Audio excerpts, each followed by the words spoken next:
Hello there, you're now with me, Harry Zainuddin, for TVS News at 5. Now let's begin with our top stories for today.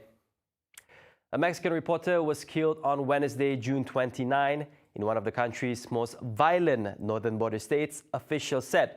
This is the latest in a series of attacks in one of the world's most dangerous countries for journalists.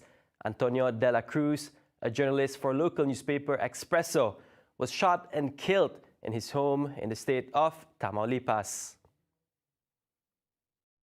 His death is the second of an employee at the outlet following his colleague Hector Gonzalez's murder in 2018, according to human rights organization Article 19. Tamaulipas is a Gulf Coast state just south of Texas where violent drug cartels fight over lucrative smuggling routes. Local journalists who focus on crime and corruption are especially vulnerable. Expresso has been the target of several attacks in the past, Article 19 said. In 2012, a car bomb exploded in front of the paper's offices, and in 2018, a severed head was left in a cooler outside. The journalist's daughter was also injured in the attack. Tamaulipas Governor Francisco Garcia Cabeza de Vaca said on Wednesday afternoon she was in critical condition. The Tamaulipas Attorney General's office said in a news conference late Wednesday that the gun used to kill De La Cruz was a .40 caliber pistol, which is used exclusively in the country by the army. It said it had not ruled out the involvement of organized crime. Toxic and odorous clouds of foam flooded the streets of the Colombian city on Wednesday, June 29, following heavy rains the night before.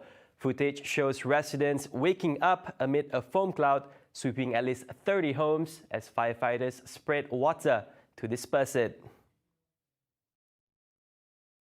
Authorities are yet to inform the final tally of affected residents. William Sanchez, a resident, found his kitchen flooded with foam, fearing his house would collapse.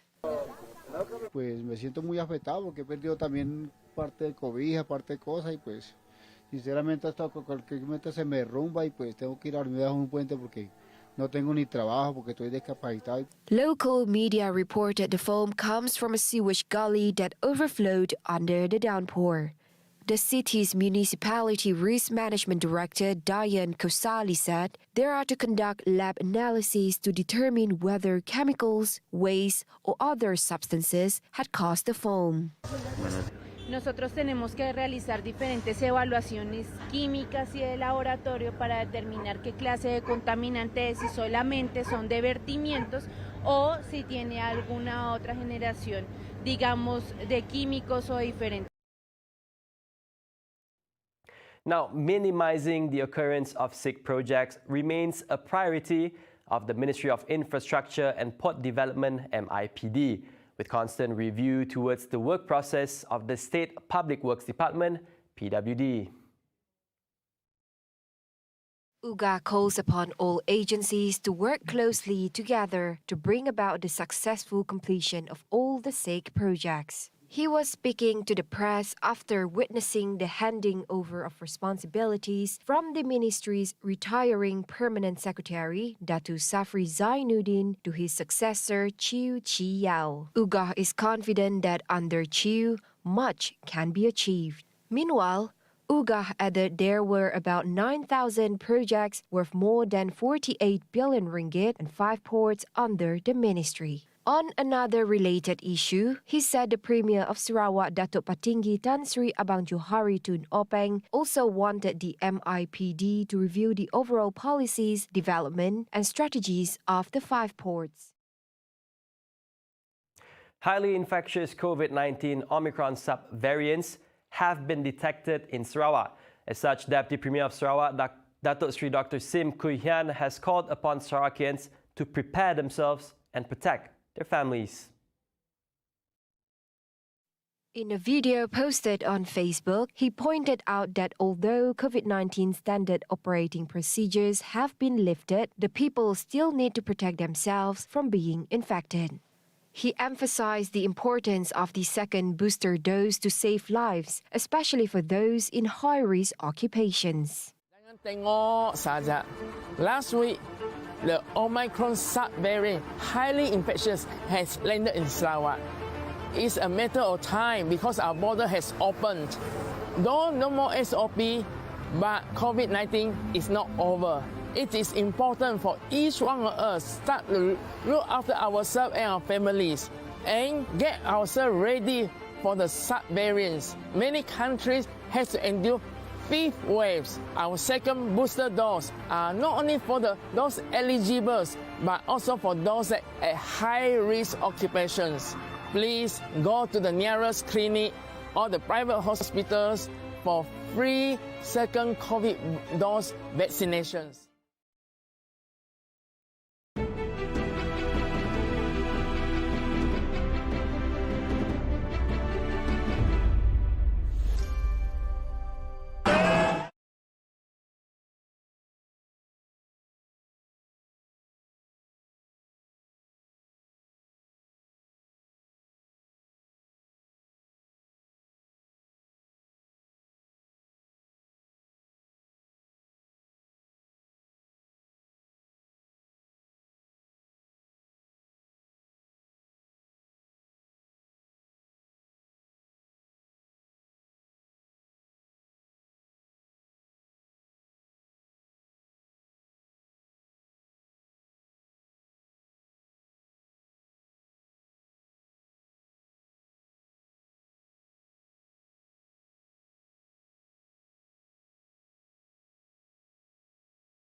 Welcome back to News at 5. Investigation into the death of a 38-year-old male teacher in Miri on June 21st are still ongoing. As of now, the case remains classified as sudden death with an ongoing investigation to identify the cause of death. Previously, several postings on social media went viral recently claiming that the man had passed away on June 21st due to food poisoning. The Sarawak Teachers Union STU President Adam Prakash Abdullah confirmed that the union also received several inquiries in this regard and is aware of several postings on social media speculating on the cause of the sudden death. Meanwhile, Alexan said police would investigate the case thoroughly and advised the public not to wildly speculate about the incident. He urged witnesses or individuals who have any further information to come forward to visit the nearest police station or contact Inspector Nixon Malang at 085 433 730 to assist the investigation. Now, the epic film Mat Kilau Kebangkitan Pahlawan has raked in 23,300,000 ringgit within 7 days after premiering in cinemas last Thursday, June 23rd.